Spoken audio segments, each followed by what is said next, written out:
Good morning, guys. I decided to make this video this morning. It's about marriage because I wanted to tell you this. I wanted to make this video in English to talk to a large global audience. Usually my videos are made only in Tamil to appeal to the Tamil population, which lives in much of in the south of Tamil Nadu in India. I'm sorry, in Tamil Nadu in India, as well as in different parts of the world. But this video that I'm going to talk about, in which I'm going to talk about marriage, is primarily aimed at reaching out to the larger global audience. Anyone and everyone from around the world can actually, gain information and gain some message from it. Okay. This morning, I was a little upset to see a news article about a Delhi court's judgment ruling that a woman who alleged that her boyfriend of many years has actually raped her because he had promised to marry her and had sex with her, but later, wouldn't marry her. In India, there is a law that says if you promise a woman that you would marry her and have sex with her based on a premise, and she agrees or consents to having sex with you for the fact that you would eventually marry her because you said so, and if you don't marry her, then you are, by definition, raping her or have raped her. So she used this law or this section of the Indian Penal Code and tried for justice in the court. But the judge's pronouncement, I don't know when he pronounced it. I don't know when this judgment came out. I just read the news piece this morning. The judge seems to have pronounced that, as a woman, it is her consent, it is her right, it is her security, it is her own particular decision whether she wants to have sex with a man before marriage. And also the judge has said, he is quoted to have said, that no religion approves of premarital sex, and she should not have had sex with that man in question, even though he had promised to marry her. And so he, he stated categorically that it was not rape, and he he exonerated, like he let the guy go free. And this girl must have been shamed, and she must have been hurt. She must have obviously fought for justice and all that. See, in India, a lot of this happens. Men go after women like crazy, saying they're in love with a woman, and in essence what they really want is to have sex with this woman, and they use this so-called love, I love you, and they treat her like a queen and all that, only so that they can have sex with her. I'll be honest with you, I've had this happen to me. Even though I'm a transsexual woman, I get a lot of guys running after me, trying to propose to me.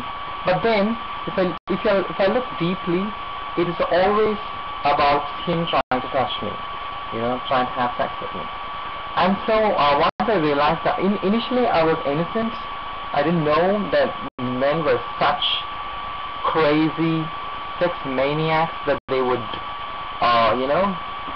cheat women by promising them marriage and all that, and only have sex, and then, once the sex is done, once they've had enough sex and they are no longer interested in the woman, they simply lose interest and they pay less attention, and they say they're busy, and they say things like, oh no, my family wouldn't allow this, my family wouldn't accept it, I'm so sorry, and things like that. And as a transsexual woman, I've faced it a lot in my life.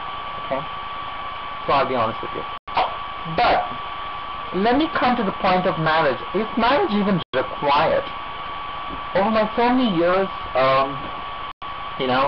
living as a man initially. I mean, not literally in that sense. I was never a man, so to speak. But I had the privileges that a so-called man would have in this country, like freedom, going around. It's so easy, like go anywhere you want and you're safe everywhere, mostly. Unless of course you were wearing like jewelry or like, you know, costly items on you or carried a heavy purse. But you know what I'm saying? Like, as a woman in India, it's very difficult to move around. It's not safe. And every woman in India is looking for not sex, I mean, so to speak. They're looking for a very good boyfriend, like a caring guy, loving guy, you know, someone who treats women with respect, someone who treats this particular woman in high regard and all that. So they're basically looking for love and sex as the result of that love. Okay? But is marriage required? Does this have to lead to marriage? Of course, any woman who dates a nice guy, she would only date him if he's nice, yes. And you know, if he's a nice guy, and she would want to spend the rest of her life with him.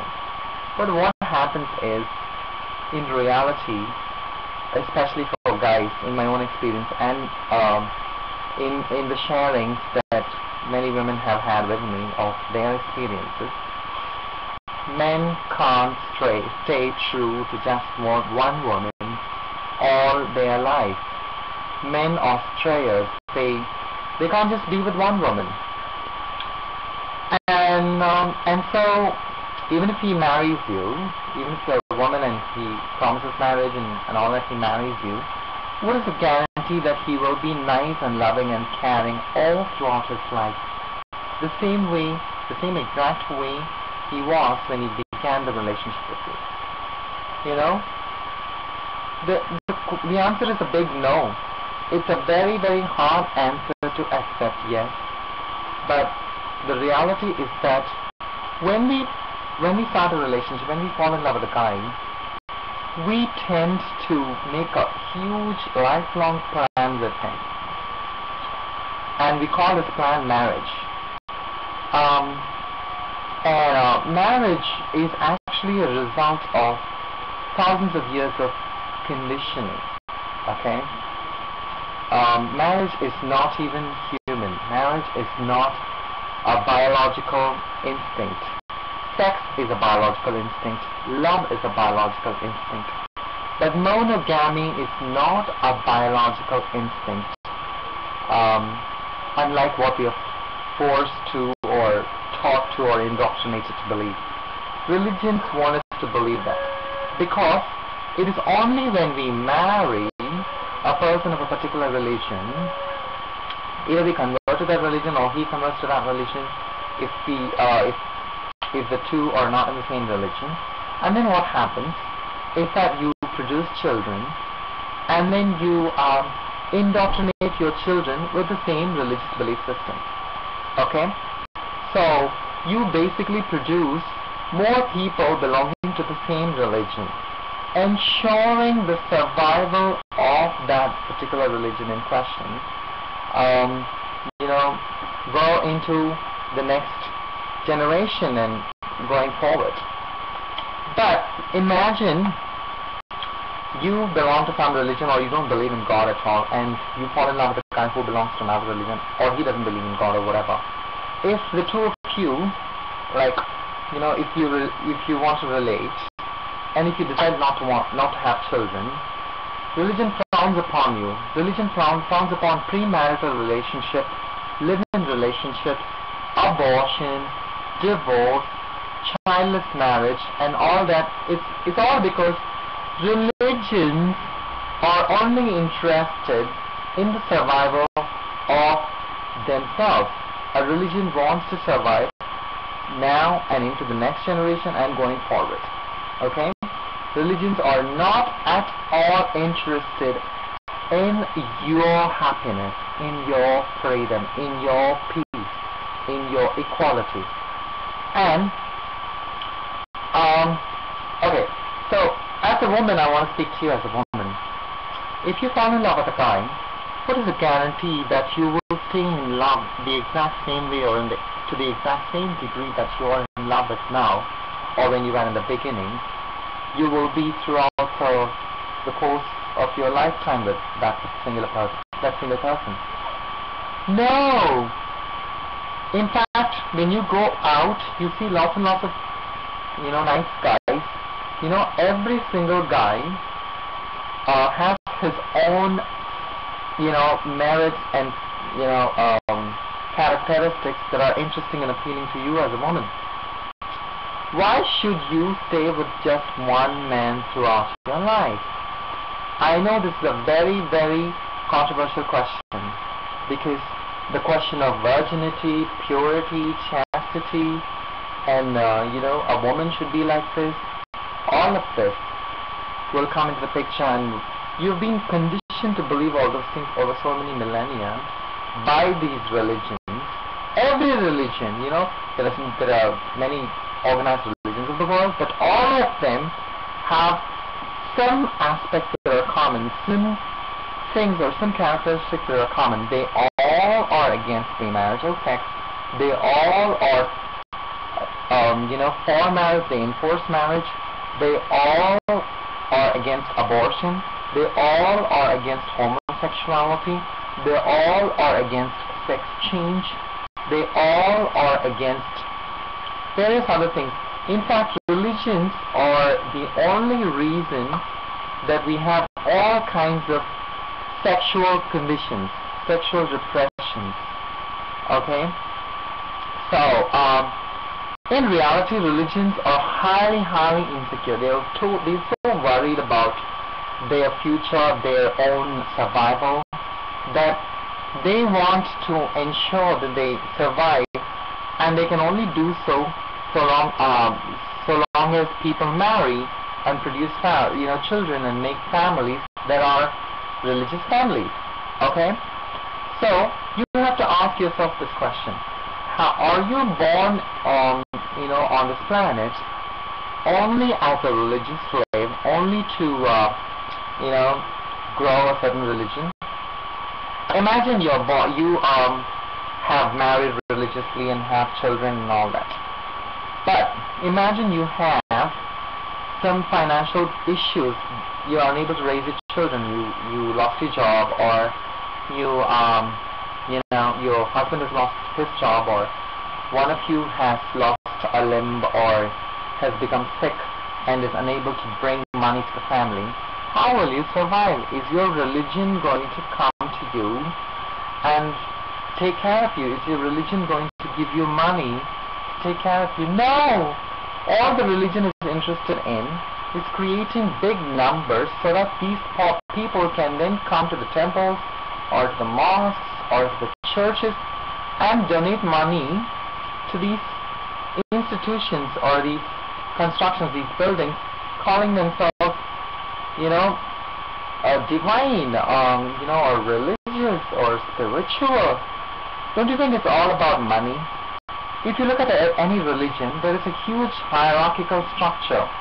There will be one top leader, and then there will be other swamis or priests or bishops, and then you'll have a hierarchy, a pyramidal hierarchy, coming down to the priest of the local church or the local temple or the local mosque.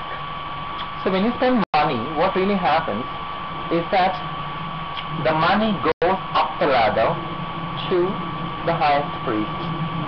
Okay? So if you notice, the highest priest or the highest imam or whoever that is, okay, you will see a bloodline. Okay? So there is a family or a group of families that run these huge institutions called religions, and you are basically indoctrinated to follow these religions. If you look at the history of how Islam spread or Christianity spread, or the violence between religions or within sects of the same religion, you will notice that there is always a fight for numbers, a fight for following, a fight for dominance. Which religion gets more numbers? Which sect gets more numbers? Even within religions. Within Islam you have Shiites and the Sunnites. I'm surprised to see that in Hinduism you also have Shivites and Vaishnavites. There is also Shi and Shun in Hinduism. Okay, I've done some research and I found that many of these religions, going backwards hundreds of years, thousands of years, were actually founded by some king, because what kings want is discipline. Kings want people to work for them. So they want to create this fear in the minds of people, and get the people to work for them the way they want, the kings want. Okay, so they kind of modified spirituality, spiritual teachings, and taken in conditions, and called a person a god, like a male. It's usually a male god, okay, because the kings have all been male. So they called the god a male god, and they brought in several conditions. Only if the conditions go on will we work hard and make money, and that money will all be used by the king and by the religious leaders. We are basically slaves. By following religions, we have been made to be slaves. We are simply working for some king, and the kings and the religious leaders have come together. Okay, so the king wants something done, so he goes to the religious leader, and the religious leader then says, "Oh, God wanted you to do this, or if you don't do this, you will go to hell," and all that. So he puts his fear in you, and then you are like, "Oh my God, I have to do this. God will take me to hell, and and cause a lot of trouble to me. So I'll do this." And whatever you do is actually benefiting the king and the religious leaders. Okay? This is something that I've learned over so many months and years of research. Whatever, ultimately, you yourself know that you can't, if you're a male, you can't be in love with just one woman all your life. It is also true of many women. If you find a man losing interest in you, or not paying attention to you, not taking care of you, not laughing with you, not taking you out, not treating you special, then of course, initially you're like fighting for it, you're arguing with him, you're nagging him and all that, but over time, if he doesn't change, you also lose interest in him. So obviously, you're also looking for somebody else. This process keeps repeating throughout your life. Okay?